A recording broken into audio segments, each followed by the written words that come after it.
Good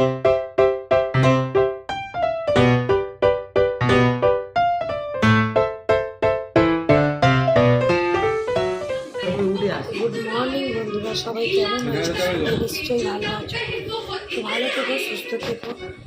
আর নতুন একটা video তোমাদের সামনে চলে আসবে। চিংড়ি মাছ আছে ফ্রিজে। তো আমার সকালবেলা অনেক সকালবেলা ফ্রিজে চিংড়ি মাছ আছে, তাহলে ঢেঁড়স দিয়ে চচ্চড়ি করবো। সাতটার সময় উঠে আমি লাইট চালু রেখে আমার লাইট চালু রেখে আমি আমার কাজগুলো সব করে নিয়েছি। তারপরে কাজ টাজ করে স্নান করে নিয়েছি। স্নান করে নিয়ে চা খাচ্ছি, আমি খাচ্ছি বাপ ছেলে মিলে এ খাচ্ছে। তো তারপরে রাত্রে দুপুরবেলা রান্না করেছি, তোমাদের সাথে শেয়ার করতে ভুলে গেছি। তো বলবো কী কী রান্না করেছি। তো এখন দেখো সন্ধ্যাবেলা মুড়ি, চপ, শশা, টমেটো তোমাদের দাদাভাই গাড়ি সারাতে গেছিলো, এগুলো সারাতে গিয়ে চপ নিয়ে এসেছিলো। আর এগুলো দিয়ে মাছি এখন খাবো, চপ দিয়ে মুড়ি খাবো। তারপর চপ দিয়ে মুড়ি খাওয়ার পরে আমি কিন্তু রাতে কোনো কিছু খাইনি।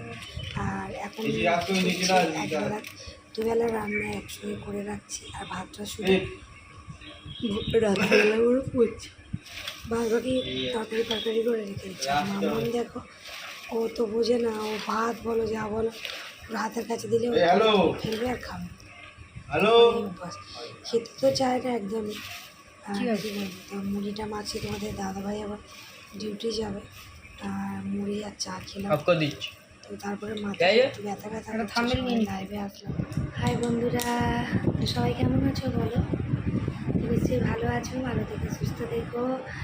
আর আজকে সেই সকাল 7টা থেকে সবাই লাইভে এসেছে। আমার শরীর খুব খারাপ, একটু ঘুম হয়নি। আমি দুপুরবেলা খেলে না ঘুমালে না আমার ভীষণ কষ্ট হয়। তো ঘুম হয়নি, আর কি করা যাবে বলো? আমাকেও তো সবাই তারা সময় দেয় না, আমাকে সময় দেয় যেমন আমাকেও তো সময় দিতে হবে। তো তারপরে দুপুরবেলা তোমাদের সাথে রান্নাটা দেখাতে ভুলে গেছি। দুপুরবেলা রান্না করেছিলাম কি বলো তো, ঢেঁড়স আলু চিংড়ি মাছ দিয়ে তরকারি করেছিলাম।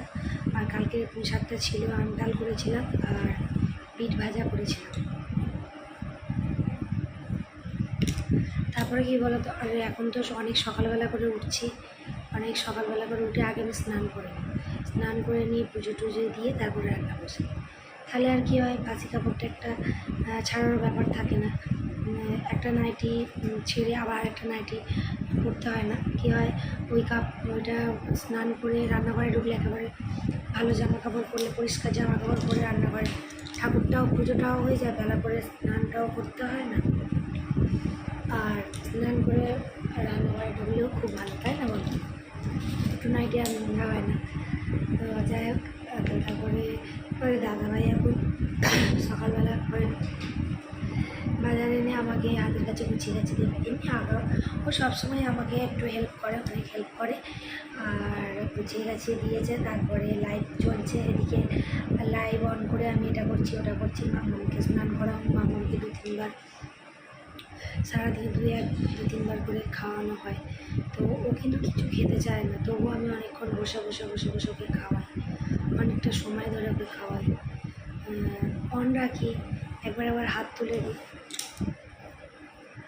তো এইরকমই করি। আর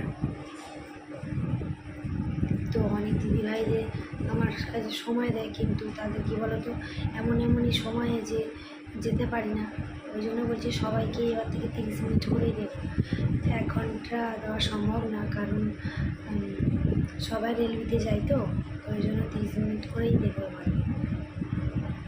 যাই হোক, দুপুরবেলা ওই ঢেঁড়সের তরকারি, পুঁই শাকের তরকারি, ডাল, আম ডাল, বিট ভাজা এই রান্না করেছিলাম, আর কিছু করিনি। তারপরে লাইভ করতে সময় চলে গেল। অমৃতা দিদিভাই এর লাইভ পুরো লাস্ট করলাম, লাস্ট লাইভ। আজকে 8 জন না 10 জনের লাইভে এসেছিলাম। লাইভ করতে অমৃতা দিদিভাই লাস্ট 10টা 22-এ ছাড়লাম লাইভ। তো আজকে সারাদিনই ঘুমাইনি, খুব কষ্ট হচ্ছে, শরীর খারাপ লাগছে। যাই হোক, কী করবো, একটু কষ্ট হলেও আমি ভাবছি লাইভ অন করে রেখে সব দিদিভাইদের বলবো লাইভ অন রেখে হাত তুলে দেবো আর শুয়ে থাকবো। আমার কোনো পিঠকেই ব্যথা করছে, চুপ করে বসে বসে থাকি না ফোনের কাছে, ব্যথা করছে। আমার ভিডিও দেখতে হয়, আমার নিজেকেও ভিডিও করতে হয়, আমার ফেসবুকেও ভিডিও করি। যাই হোক বন্ধুরা, এইটুখানি ভিডিও। আর আমি রাতে কিছু খাইনি, একটু দুধ খেয়ে নিয়েছি, ভাত খাইনি, ভাত খেতে ভালো লাগছে না। দুধ খেয়েছি, সন্ধ্যেবেলা একটু টিফিন খেয়েছি, আর কিছু খাইনি। আর মামামকে ঘুম পাড়িয়ে দিয়েছি। তো চলো এখনকার মতো টাটা, গুড নাইট। সবাই ভালো থাকবে, সুস্থ থাকবে। আবার কালকে আসছি নতুন একটা ভিডিও নিয়ে। তো চলো টাটা। আর এই দেখো মাম্মাও ঘুমাচ্ছে, ব্যাক ক্যামেরা করে দেখো। তো এই দেখো মাম্মামকে ঘুম পাড়িয়ে দিয়েছি, ও ঘুমাচ্ছে। ও দুধটা আজকে আর খায়নি, একটুখানি ভাত খেয়েছে, ভাত খেয়ে ঘুমিয়ে পড়েছে। তো বিছানা করে নিয়েছে, এটা ছেলে আমি মেয়ে, তোমাদের দাদাভাই তো নেই, শুয়ে পড়েছি। চলো গুড নাইট সবাইকে, টাটা।